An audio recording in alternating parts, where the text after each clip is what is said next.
సభకు వందనం. మేము ఎందుకు రాస్తున్నాం?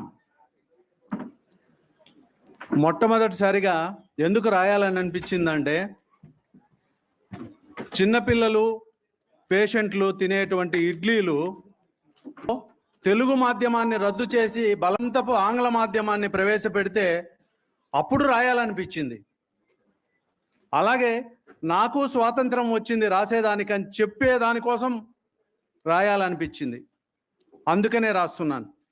అలాగే మనం ఎవరి కోసం రాస్తున్నాం? రేపటి తరం తయారు చేయడం కోసం రాస్తున్నాం. ఆ పిల్లల కోసం రాస్తున్నాం. మనం రాసే ప్రతి మాట కూడా ఆ పిల్లలకు ఉపయోగపడాలని, చైతన్యవంతం కావాలని నేను రాస్తున్నాను. అలాగే మా పాఠశాలలో పిల్లలు కూడా కథలు, సీసపద్యాలు 2-3 తరగతుల వాళ్ళు కూడా అనర్గళంగా చెప్తారు. స్వాతంత్రం వచ్చినా కూడా ఈ సమాజంలో పేదరికం ఇంకా ఎందుకు పోలేదని చెప్పి రాయాలనిపిస్తుంది. ఇప్పటికీ ఈ పూరి గుడిసెలు ఇలాగే ఉన్నాయి. ఇవి మేడలుగా ఎప్పుడు మారుతాయి అని చెప్పి ఆలోచించినప్పుడు కవిత రాయాలనిపిస్తుంది. అలాగే మనసులోని బాధను పంచుకోవాలంటే కవిత్వం రాయాలనిపిస్తుంది. నిక్కచ్చిగా నిజాన్ని రాసే విలేకరిని నిట్ట నిలువునా చంపినప్పుడు ఎందుకు రాయకూడదనిపించింది. అమ్మతనం అంగట్లో వేలం, అందుకోసం వేస్తున్నారు గాలం. రోజు జరిగే తంతే ఇది. ఇది చూశాక రాయాలనిపిస్తుంది. అలాగే 13-14 సంవత్సరాల ఆడపిల్లలకు రావాల్సిన యవ్వనం 9 ఏళ్లకే వస్తుంటే ఇందులో ఏమి లోపం దాగి ఉందని చెప్పి తెలుసుకోవడం కోసం, అధ్యయనం కోసం రాయాలనిపిస్తుంది. ఎన్నికల ముందు ఒక మాట, ఎన్నికల తరువాత ఒక మాట చెప్పే నాయకులను ప్రశ్నించడం కోసం రాయాలనిపిస్తుంది. 4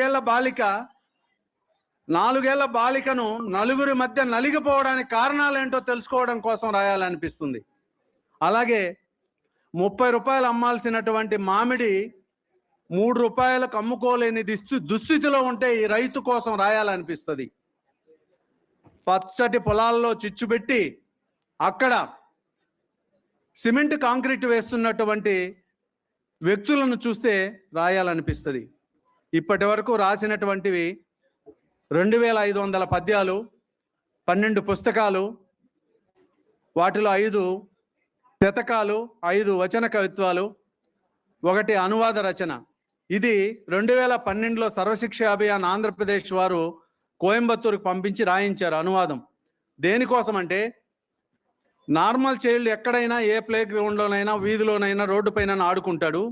CWSN చిల్డ్రన్ అంటే అంగవైకల్యం కలిగినటువంటి పిల్లలు ఆడుకోవడానికి, వాళ్ళకు కూడా మానసిక వికాసం కలగాలంటే వ్యాయామం కావాలి. కాబట్టి ఏ ఆటను ఏ విధంగా ఆడుకోవాలో ఒక పుస్తకం రూపంలో తీసుకురావడం జరిగింది. ఇవన్నీ కూడా రమేష్ నాయుడు పత్తిపాటి అని గూగుల్లో సెర్చ్ చేస్తే 10 పుస్తకాలు అందులో ఉన్నాయి. అలాగే 545 కవితలు రాశాను ఇప్పటి వరకు. ఇవన్నీ రాయడానికి నాకు స్ఫూర్తినిచ్చింది నా సంఘం UTF. 2017లో నేను జిల్లా కోశాధికారిగా ఉన్నప్పటి నుంచి ప్రతి సంవత్సరం ఓ పుస్తకం విడుదల చేస్తూనే ఉన్నాను. నాలో ఆ జ్వాలను రగిలించిన కొవ్వొత్తి మాత్రం నా సంఘం UTF అని చెప్పి తెలియజేసుకుంటున్నాను.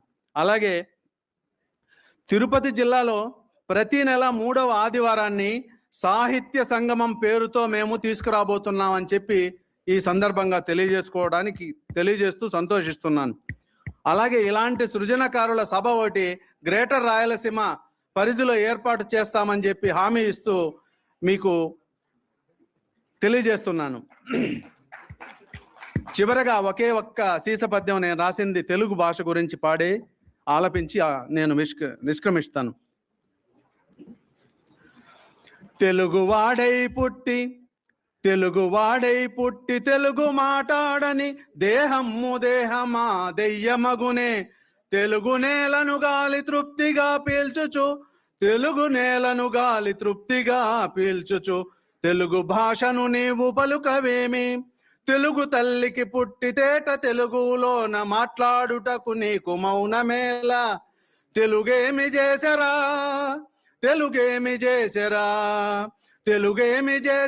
తెగులు పట్టించకు, దేశంబు మెచ్చిన తెలుగు భాష కోరి వండి నట్టి గొంగూర నా భాష, కోరి వండి నట్టి గొంగూర మన భాష, తినగ బూంది లడ్డు తీరుగుండు, ఆవకాయ పెరుగునారు చే తెలుగురా, ఆవకాయ పెరుగునారు చే తెలుగురా, పతిపాటి మాట పసిడి మూట. ధన్యవాదాలు. Thank you sir. మరొకసారి ఈ సెషన్కి అందరికీ స్వాగతం పలుకుతూ ఇంకొకసారి